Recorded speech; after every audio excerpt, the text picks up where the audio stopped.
Hello दोस्तों, मैं हूं झोली वाला बाबा और आपको मेरे चैनल पर सच्ची कहानियों पर आधारित स्टोरीज या कहानियां मिलती हैं।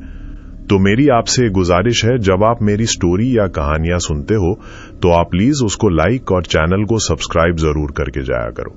एक ट्रक ड्राइवर की हॉरर स्टोरी सुनो। रघु एक पुराना और अनुभवी ट्रक ड्राइवर कई सालों से रात के रास्तों पर गाड़ी चला रहा था। उसे सुनसान सड़कों का कोई डर नहीं था। एक रात वो घना जंगल पार कर रहा था।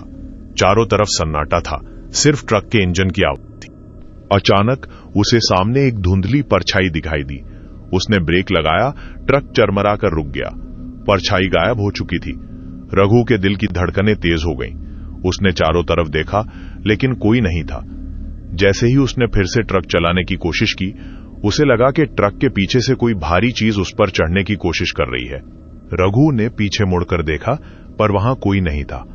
लेकिन उसे लगातार महसूस हो रहा था कि ट्रक के पिछले हिस्से पर कुछ वजन बढ़ रहा है, जैसे कोई चीज धीरे धीरे ऊपर चढ़ रही हो। उसकी घबराहट और बढ़ गई। उसने ट्रक को और तेज भगाना शुरू किया।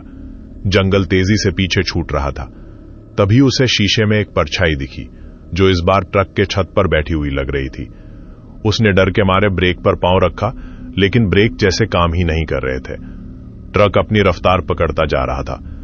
उसी समय ट्रक के इंजन में से फिर से वही डरावनी आवाज आने लगी, लेकिन इस बार यह ज्यादा तेज थी।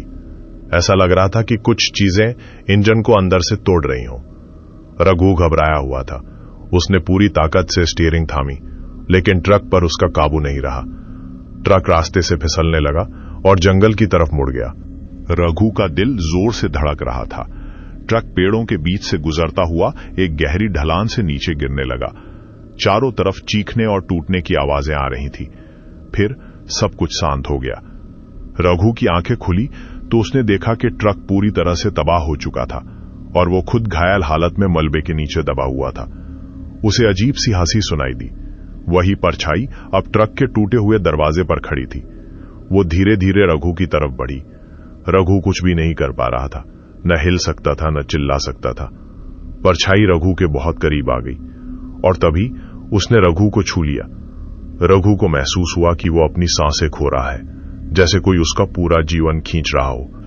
रघु को लगा कि उसकी सांसें निकल रही हैं, जैसे कोई उसका पूरा जीवन खींच रहा हो।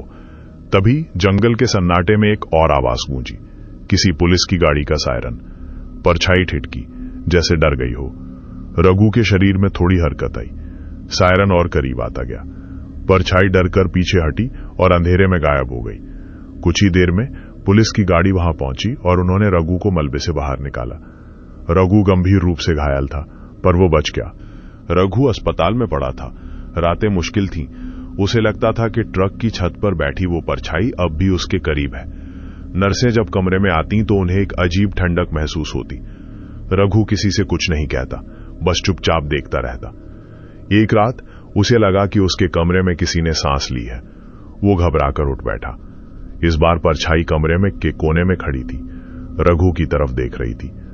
रघु ने हिम्मत जुटाई और पूछा, तुम क्या चाहती हो? परछाई कुछ नहीं बोली, बस रघु के करीब आने लगी। तभी रघु के बिस्तर के पास रखा पानी का ग्लास टूट गया। उसकी आवाज सुनकर नर्सें दौड़कर कमरे में आईं। उन्होंने देखा कि रघु बुरी तरह से कांप रहा था। उस रात के बाद रघु ने अस्पताल छोड़ने का फैसला किया। उसे अपने डर का सामना करना था। वो उसी रास्ते पर वापस गया जहां उसका एक्सीडेंट हुआ था। रघु उसी सुनसान रास्ते पर पहुंचा। रात का समय, हल्की ठंड। वो उसी जगह पर खड़ा रहा जहां उसका एक्सीडेंट हुआ था। उसने पूरे जंगल के सन्नाटे में आवाज लगाई, मैं यहां हूं, जो भी तुम चाहते हो मुझसे कहो। तभी हवाएं तेज हो गई। पेड़ों की शाखाएं जोर जोर से हिलने लगी। वही परछाई अंधेरे में से निकलकर उसके सामने खड़ी हो गई। पर इस बार रघु डरा नहीं। उसने हिम्मत जुटाकर परछाई की आंखों में देखा और उसने महसूस किया कि वो कोई बुरी शक्ति नहीं, बल्कि एक भटकती आत्मा थी, जो शायद मदद मांग रही थी। रघु ने परछाई की तरफ हाथ बढ़ाया। उसे एक अजीब बेचैनी महसूस हुई, लेकिन अब डर नहीं था। उसने पूछा, तुम्हें क्या चाहिए? परछाई ने रघु की आंखों में देखा और अचानक रघु के दिमाग में कुछ तस्वीरें आईं। एक डरावना एक्सीडेंट, एक खोई हुई और एक अधूरा सपना। रघु को समझ में आ गया ये आत्मा किसी बच्ची की थी, जो अपने परिवार को ढूंढ रही थी। उसने उस परछाई से कहा, मैं तुम्हारी मदद करूंगा। और जैसे ही उसने ये कहा, परछाई धीरे धीरे चमकने लगी और फिर गायब हो गई। परछाई के गायब होते ही रघु को लगा जैसे उसके दिल से कोई बहुत भारी बोझ उतर गया हो। जंगल का सन्नाटा अब डरावना नहीं बल्कि शांत लग रहा था। अगले दिन रघु ने गांव में उस बच्ची के परिवार के बारे में पता लगाया।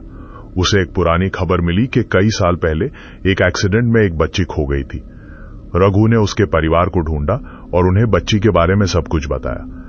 बच्ची के परिवार ने रघु का बहुत धन्यवाद किया। उन्होंने उसकी बात मानकर जहां वो भटकती थी वहां एक छोटा सा स्मारक बनवाया।